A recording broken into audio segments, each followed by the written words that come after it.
当大胖媳妇儿第一次冲浪，好紧张啊！ Hey brother, hey brother, hey brother, hey brother! Ay, shit, brother! 哎呦我的妈！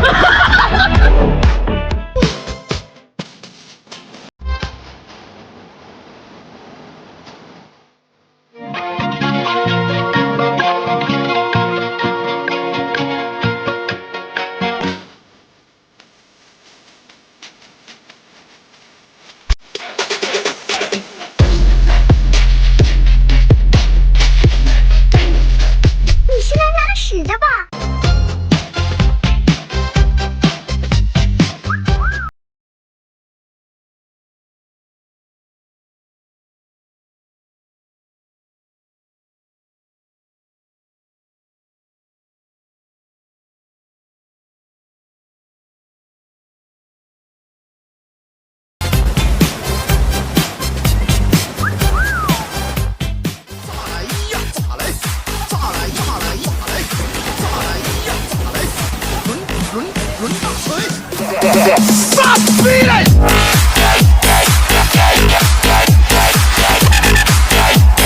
我大意了啊！哎，我大胖媳妇和我婆婆前两天带载我达去游乐场了，本来挺好个事儿，结果在入园的时候，我婆婆因为扫码买票等故障疯了，差点没被逮捕。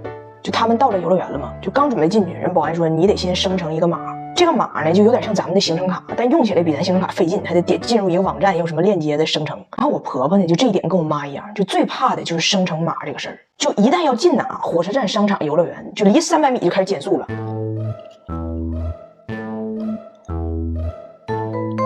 对，就这样，就离300米就开始减速了，就开始出汗了。卡是绿的，他先红了；码是通畅的，他先卡顿了。怎么说呢？就生成个码比生孩子费点劲。最后到他该进的时候，人保安说：“女士，请出示您生成的码。”我婆婆说：“我没生出来，没生出来。”最后给那保安都给憋疯了。但国内和国外的保安不一样，就比如说铁岭那商场门口的保安就检查的哈，他一看到像我妈这种容易生不出来的，他就会喊：“不许用截图啊，我可摸啊！”国外的保安有点太佛了，那保安看我婆婆这么费劲，直接跟我婆婆说：“你说我光看我也不摸，截图你还没有吗？你找个截图就这一瘦，我就让你够。”但就连我也是，有时候因为手不够快耽误个事儿。有一次在北京商场，我刚往里进，我就听前面那女的怼她老公：“哎，你看那人像不像那谁？哎，像不像？”她老公说：“谁呀？”那女的说：“哎呀，就是那个谁她老公了，就上厕所朝右那个。”她老公说：“啊，对，脱衣服挂门上那个。哎，真像，应该就是他。你看那顶卸的。”我离远一看，哎，真的一大胖子，也是1.78米的个，27根头发，走道那八字还带个小姑娘。关键是旁边居然还有一个女的。我当时我就想，雪人啊，雪人，你化成水我都认识你，我这一天巴巴还给你打生活费呢，结果你自己已经偷渡回来了。雪人还找了个雪姨，我当时我蹭家要是追进去的，结果那保安就让我扫场所码，哎呀妈，我这一顿找，我费劲巴拉好不容易找着了，那俩人没影了。不过现在可以用支付宝首页的扫一扫，直接扫场所码了，扫完直接就打开健康宝，那速度老快了。上次我是没看准，这回他是真要回来了。以后我要在街上真看他旁边有个雪姨，我直接就是一扫，咵我冲进去给齐老板给他薅下来。后来我跟雪儿说，我说你最好不要犯错误，我现在就是手疾马快，疯起来我自己都怕。对，我说哪来着？啊，对，我婆婆为什么闹事儿呢？就这码终于生成了，但人说现在买票啊，必须得用 APP 线上买票，结果这 APP 呢，它全是陷阱。我婆婆点我要买票，结果人家问您停车了吗？我婆婆点停了，太棒了，恭喜您被优惠券砸中了，考不考虑半价多停3小时呢？我婆婆寻思那就考虑吧，那万一玩时间长呢？点好，太棒了，恭喜您被午餐优惠券砸中了，考不考虑在游乐园享受公主同款午餐？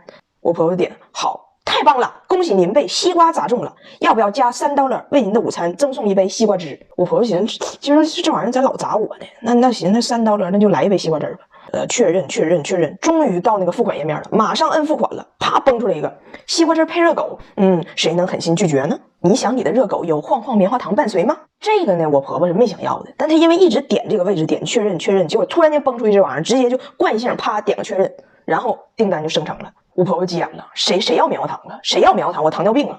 然后她找人退单，然后人工作人员说我们没法给你退这个晃晃棉花糖，因为你是先热的狗，然后晃的糖，你糖没花钱，你退什么钱？我婆婆说狗我也没想热那个狗，那个狗是突然蹦出来的，这属于疯狗，你从狗那儿退，热狗你就先给我退了。人说这个狗也不能给你退，因为你这个狗是西瓜汁加钱附送的，所谓这个强扭的瓜不甜，送狗的瓜不退嘛。反正就是层层往上捋，钱1分钱没退。最后的结局就是他们不到5点就玩完了，在停车场硬待到了7点才回家，因为多买了3小时停车券嘛。我就问我老公，我说那你们就搁这干待呀？我老公说那没有，吃棉花糖了。哎，我最近对东北优秀的中老年女性进行了深刻的洞察。我想问一下，你们的妈妈有没有以下症状？首先，第一点，你们的妈妈拿不拿宾馆牙刷？在这个领域，我妈在大中华地区肯定是拿过锦旗。酒店用品一把抓，横扫宾馆小牙刷。年过60伸手节，掏空一次性拖鞋。我前段时间不住酒店吗？我妈来看我。完有一天我给前台打电话，我跟酒店说我要2副牙刷。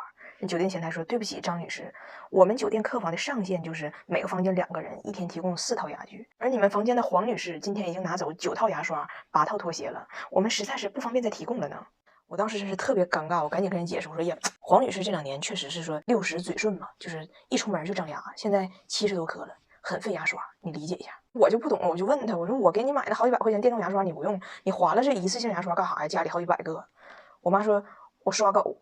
但是常在江边走，哪能不湿鞋，对不？我妈也整岔劈过。我刚生完孩子那天在宾馆，发现我忘带牙具了，没法洗漱。我妈得意而傲娇的看了我一眼，从她包里翻出了一个一次性牙刷，上边还写着宾馆的名字绿百合。紧接着她又得意的翻出了一管小牙膏，然后就开始往那牙刷上挤，但就啥也挤不出来。我说我来吧妈，我妈说你产后虚弱，你挤不出来。然后我就看她使劲搁那挤呀挤呀，就不出来，最后脑袋出汗了，最后好不容易挤出来一点，还是黑的。我说妈，这牙膏咋这色儿呢？我妈说那酒店好呗，竹炭的。我听着我就感觉绿百合也不像是能提供竹炭牙膏档次的酒店呢，咋的不也得是个就紫竹园啥的吗？后来我看挤的太费劲了，我说别挤了，够了，结果往嘴里一放，气味刺鼻熏天，口感极度黏腻。后来我一看才整明白，这个牙刷呢是绿百合酒店的牙刷，这个牙膏呢是我住的酒店的鞋油。我妈肯定是拿人家这9双拖鞋的时候，想给人家这一次性拖鞋做个 SPA。第二个特点，天可塌，命可毁，必找东西河南北。来北京陪我那些天，真是天天，你带他游山，他找北；你带他玩水，他找北；带他享受，摁个腿，他要先找哪是北。你问他峥嵘青春怎无悔，他说先找到北，找到北。最有意思的是，就是他们对这个东南西北依赖到什么程度呢？就有一天我妈跟我唠嗑说，哎呀妈，看你一天可辛苦了，妈看你我上火牙都疼。我说你哪颗牙疼？我妈说我不去年拔了一颗牙吗？我说是啊。我妈说你就那颗牙东边那颗，东边那颗。最后一个特点呢，就是逼人吃饭。它主要不是光逼你吃饭，它把你当傻子。有一次我点外卖，一份外卖饺子15个，我吃了12个，还剩3个的时候，我去接了个电话，结果回来的时候盒里又变回剩10个饺子了。我说这个外卖这个粉色的盒好哎，长饺子。我妈说你刚才就吃了5个，你还得吃。我说妈，你刚才往里加这个饺子的色儿不一样，你看不出来吗？而且我一下桌就给我加糖，那一碗又一碗，我再也不想喝汤了。在这种高压的喝汤节奏下，我觉得我也说了，奶水也就那么回事儿，主要是营养都从我脸上出来了。我每天早上现在脸上的油就可以用勺刮，足够油焖个尖椒啥的。就你们懂，一脸的油换一脸的哀愁，一脸的哀愁化为一鼻子的黑头，一鼻子黑头穿过你那200瓦的粉底液呀，搅黄了多少次小帅哥的回眸。我没办法了，结婚了只能远离红尘。你们要加油，毛孔大，几率小，转角的爱情不好找。所以呢，这个氨基酸泥我每周必来用1次。它用的是神奇的泥浆微粒来吸附油脂和黑头。为啥用这个泥浆呢？因为它是芋泥法。知识点啊，泥浆越细，清洁力就越强。这个泥浆细的像雾一样，能把皮肤里的脏东西都给薅出来。这里边有15种氨基酸，能快速渗透，给肌肤补水保湿，深层清洁，但是温和，没有刺痛感，不用担心上脸紧绷，就出现小时候被咱们的奶奶用劣质肥皂搓脸，就深层结大发了，给脸洗脆了，就嘴都不会张了那种感觉。用完之后，哎呀，感觉自己皮肤陷入了不了情，好像融化的冰激凌。很多孕妇、产妇啥的想做清洁，但是不放心成分，怕刺激。这个面膜温和无添加，没有致痘、致敏和孕妇不适应的成分，敏感肌也可以使用。这黑头刮的还挺解压。你们的母亲们是否也一边找着北，一边拿着牙刷呢？